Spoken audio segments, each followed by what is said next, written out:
اس کے بعد اگر ہم دیکھیں صدیق جان صافی کے سوال پر DGSPR کا جواب، آپ میڈیا والے PTI سے سوال کیوں نہیں کرتے کہ آپ نے خود نیشنل ایکشن پلان بنایا اور آپ خود ہی اس پر اب عمل نہیں کرتے کیوں؟ حقیقت سننا چاہتے ہیں تو حقیقت یہ ہے کہ ہم نے اپنی سیاست کو عوام کی جان و مال پر مقصد کر لیا ہے۔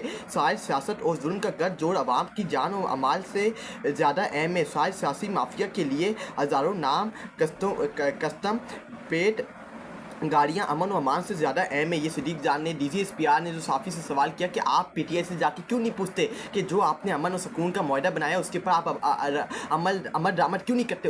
اس کے اوپر صدیق جان نے عمل کیا ہے کہ آپ عوام سے آگے نکل چکے ہیں، عوام کی سیفٹی آپ کے لیے آگے نکل چکی ہے، عوام کی سیفٹی پیچھے رہ گئی ہے اور آپ اپنے مقصد حاصل کرنے کے لیے آگے نکل کے ہیں اور عوام کو اپنے پیچھے چھوڑتی ہے اور آپ پاکستانی قوم کے لیے، پاکستانی عوام کے لیے کچھ نہیں کر رہی۔ صدیق جان نے DGSPR کو جواب دیا ہے۔ اس کے بعد اگر ہم دیکھیں رحیل عباسی، عمران خان نے وہ چال چلی ہے کہ جس کا کوئی توڑ نہ حکومت کے پاس ہے نہ پاکستانی سسٹم کے پاس ہے۔ اگر سہیل افریدی وزیر اعلیٰ بن جاتا ہے تو نئی حکومت کی پالیسی پہلی جیسے نہیں ہوگی، اور اگر خیبر پختونخوا میں طریق انصاف کی حکومت نہیں بننے دی جاتی تو عوامی رد عمل شدید ترین ہوگا۔ ویسے بھی گندھپور جیسے حکومت کا ہونا نہ ہونا طریق انصاف کے لیے برابر ہی تھا۔ یہ بات رحیل عباسی نے کی ہے کہ عمران خان نے جیل کے اندر بیٹھ کے بہت بڑی چابی کھیلی ہے، عمران خان نے بہت بڑی چابی چلائی، جو عمران خان کہتے ہیں نا کہ پاکستانی قوم تیاری پکڑے، میں بہت بڑے فیصلے کرنے جا رہا ہوں۔ میں نے بھی آپ کو بتایا تھا یہ عمران خان کے ون آف دا بیسٹ فیصلوں میں سے ایک ہے، جو عمران خان نے بہت بڑی گیم کھیلی ہے کہ کس طرح عمران خان نے اپنی چابی اندر سے گھسائی ہے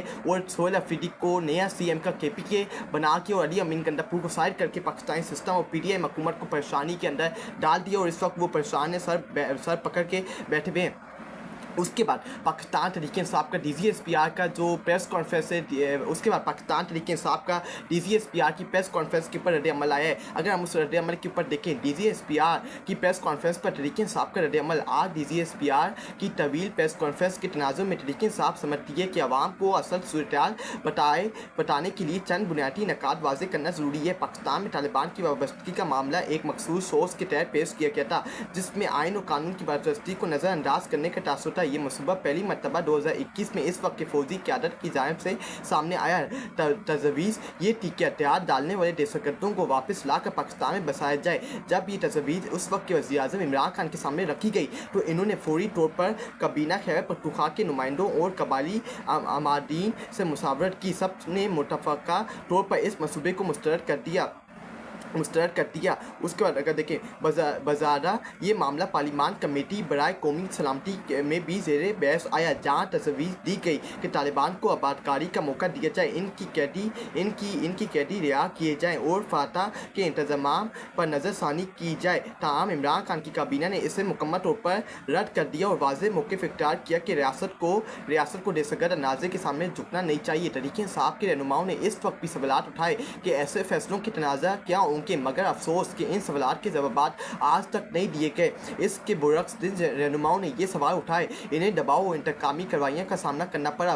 بجزا جب PDM حکومت برسر اقتدار آئی تو 6 جولائی 2022 کو پارلیمانی کمیٹی برائے قومی سلامتی کا اجلاس منعقد ہوا۔ اس وقت تحریک انصاف کے ارکان اسمبلی مستعفی ہو چکے تھے، لہذا اجلاس میں موجود نہیں تھے، لیکن اجلاس میں شریک جماعتوں مسلم لیگ نون، پیپل پارٹی، JUF اور دیگر نے متفقہ طور پر طالبان سے مذاکرات کی توفیق کی۔ اس فیصلے کے اگلے روز یعنی 7 جولائی 2022 کو اس وقت کی وفاقی وزیر داخلہ رانا ثناء اللہ نے اپنی ایک ٹویٹ میں اعلان کیا کہ کالعدم TTP سے مذاکرات جاری رکھنے پر اتفاق رائے ہو چکا ہے۔ یعنی حقیقت بالکل واضح ہے کہ تحریک انصاف کے دور میں یہ تجویز آئی ضرور تھی مگر مسترد کر دی گئی تھی۔ بعد میں PDM حکومت نے اس منصوبے کو منظور کر کے طالبان سے مذاکرات کا آغاز کیا۔ تحریک انصاف کا مطالبہ ہے کہ شہباز شریف کے بطور وزیر اعظم دور میں ہونے والی پارلیمانی کمیٹی برائے قومی سلامتی کے اجلاس کی منٹ پبلک کیے جائیں تاکہ قوم جان سکے کہ طالبان سے مذاکرات کے فیصلے کا اصل